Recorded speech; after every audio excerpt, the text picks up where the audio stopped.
my podcast, The Government Mechanic. I am your host, Dr. Lynn Sandra Kahn, and I am the government mechanic. This is it, episode 1, and my very special guest is Kathy Monahan, who was my vice presidential running mate in 2016. Hey, Good morning. Kathy, how's Good Florida? morning. Well, cooling off, and we're getting to the end of hurricane season, which was very tough on Florida this year. So we're glad to see the end of it. Yes, yes, yes, yes. Kathy and I ran for office together. I was an independent candidate for President of the United States from March 31st, 2015 to election night 2016. And Kathy joined me on the road in January of 2016. And it was a pretty incredible adventure. It was a grand adventure. Yes, It was, it was. I mean, first of all, we just drove so much and saw so much of the country. I live in upstate New York, you're in Florida.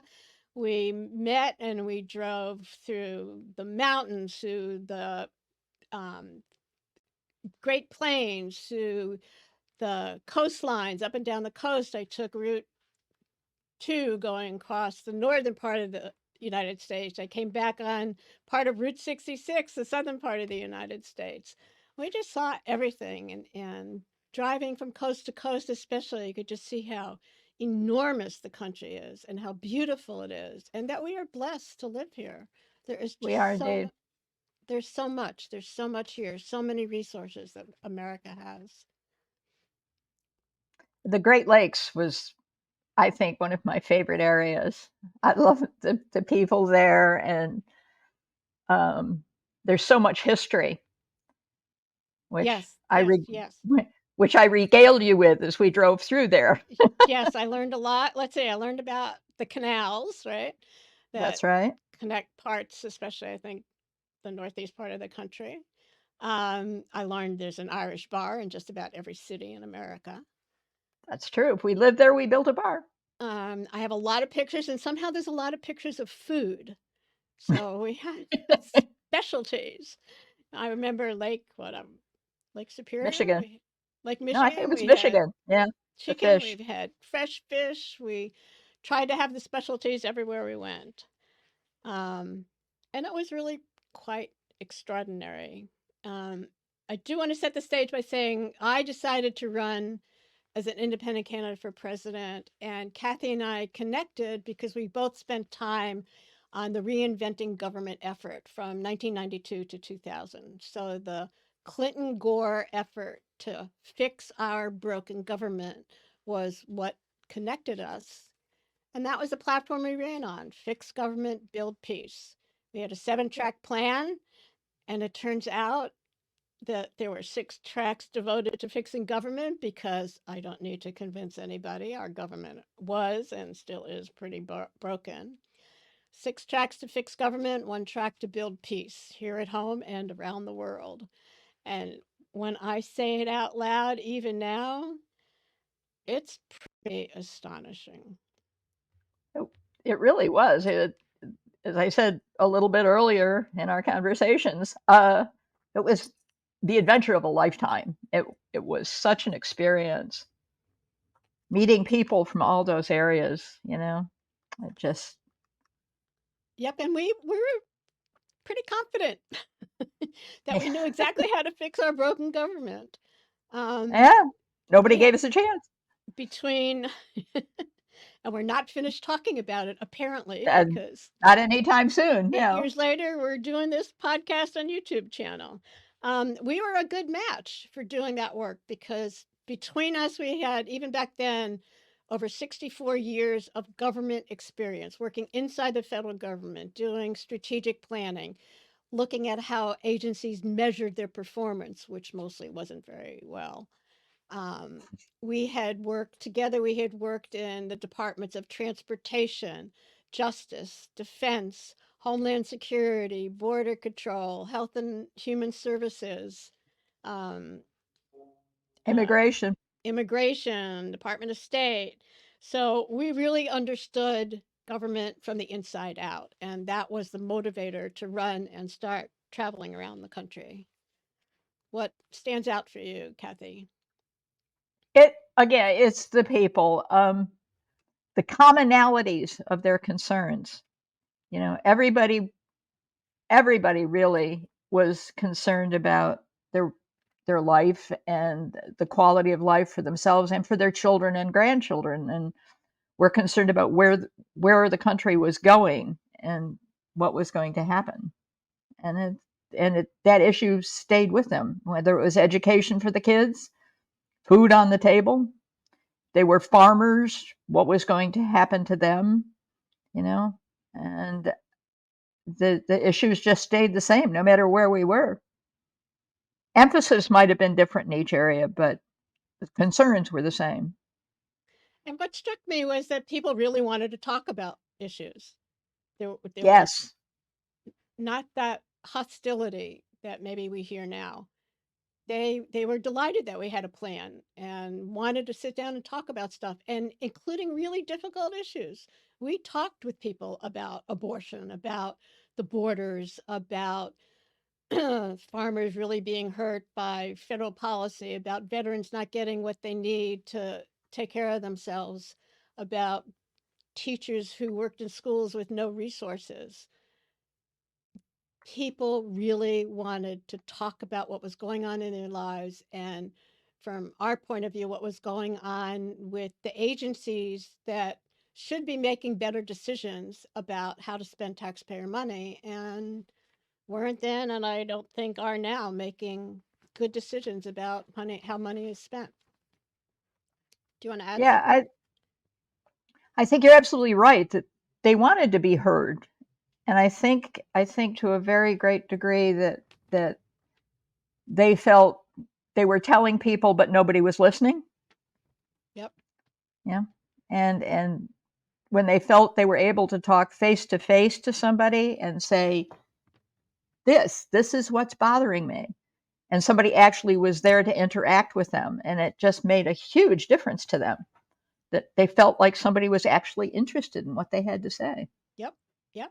In detail, tell me more. Tell me more. What do you Yes. mean? I mean, we really did want to hear what they had to say, and they wanted to talk about their experience living in America with its big vision and big dreams, but the reality sometimes is really, really different.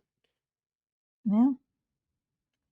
And they felt, and I think validly so, they felt that whatever field they were in, other people didn't appreciate what they were putting in to their field. For example, farmers felt that nobody respected the amount of work that it takes and dedication that it takes to be a farmer. I mean, Yeah. and you had people, go ahead. The same thing was true. I remember talking to teachers Yes. the same thing, not feeling appreciated. I remember talking to one teacher in the South. Um, there was, for her school, there was one microscope for the entire school, and it was locked up, and the teacher had to sign it out for an hour at a time. How are people going to learn about science, about nature, about what our world is made up of if the microscope is locked up? And that was just one example. So it's absolutely true. People wanted to say what the issues were that they were confronting in their lives. They were happy that someone was listening. They were delighted that somebody had a plan, even if it didn't always make sense, but here there was a plan. Um, and we learned a lot. We just learned so much. From veterans who weren't getting what they needed, to farmers who were being hurt by government policy, to teachers who the Department of Education wasn't meeting their needs, on and on and on. There was not a lot of faith and trust in our government to solve real problems, and I don't think much has changed in 8 years. There's It still not a hasn't. lot of faith. Yeah. And it's interesting because the impact of our adventure together has impacted me in other ways. Now that I'm down here back at home in Florida, I volunteer at the local school, helping the teachers, understanding what some of their issues are.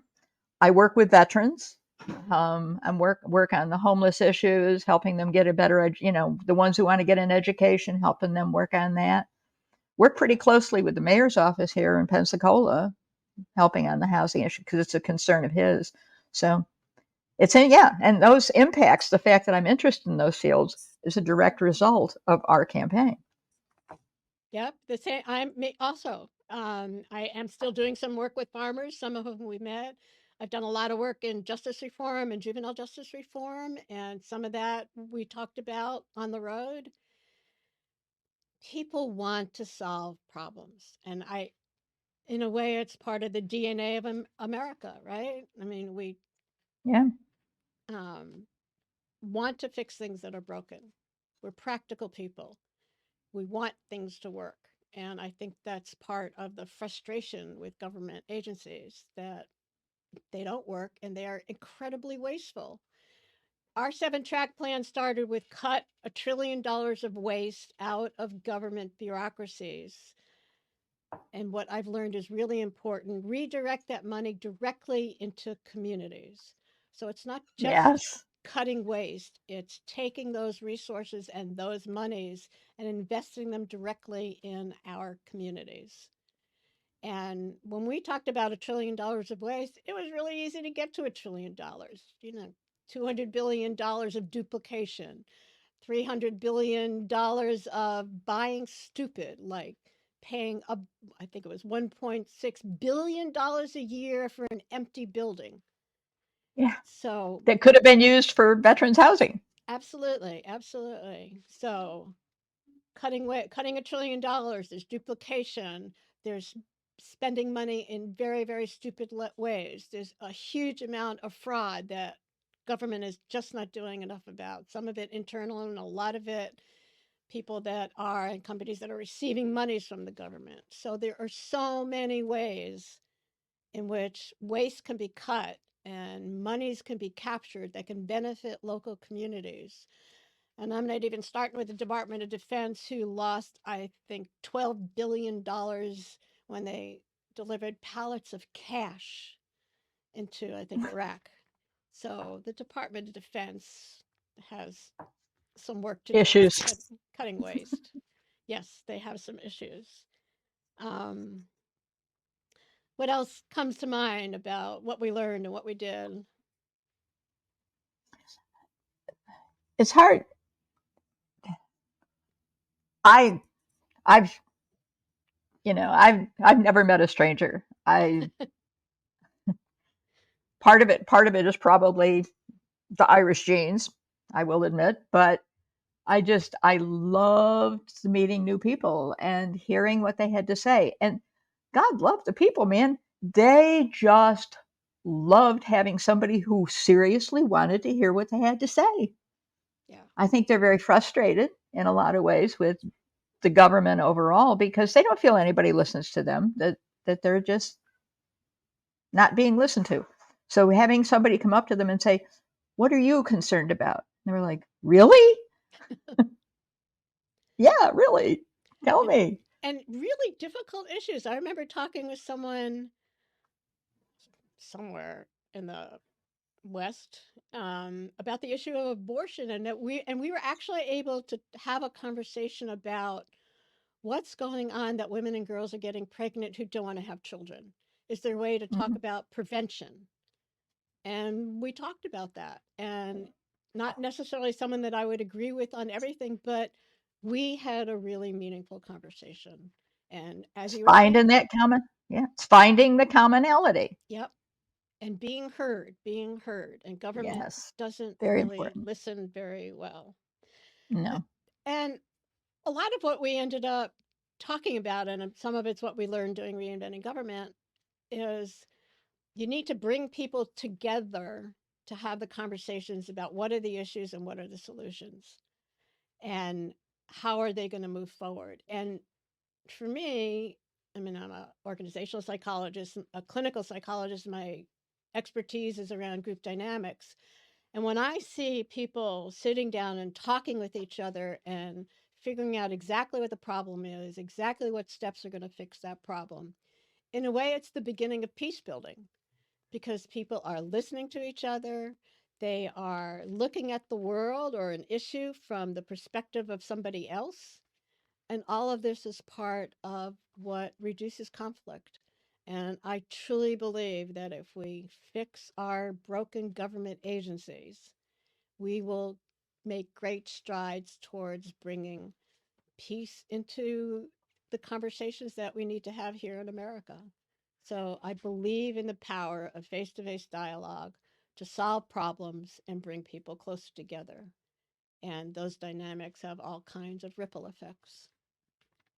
Do. All right. Anything you want to say to close us out or help Um, close us out? I want to say thank you to you again, actually, um, for offering me this whole opportunity. The impact on my life overall, it's it's just been a great adventure, and I'm And very grateful for I want to thank you for saying yes. It was it. astonishing to me. And we had this I mean, there's not a lot of information about people who run as independent candidates. Um, we had that first conversation at there was an independent presidential debate in Lake Charles, That's right. Lake Louisiana. Charles, Louisiana. And that's Yep. where we had this conversation, and that's where you agreed to go on this adventure with me. And I think you were at there was an independent presidential debate in Flint, Michigan, and another one in Las Vegas, Nevada. And I think you Yes. were with me in the one in Flint, Michigan. Oh, yes. I couldn't wait to do the Flint, Michigan one. You can't swing a cat in Flint, Michigan without hitting a relative of mine. So Ah, those Irish bars. No wonder you knew where they were.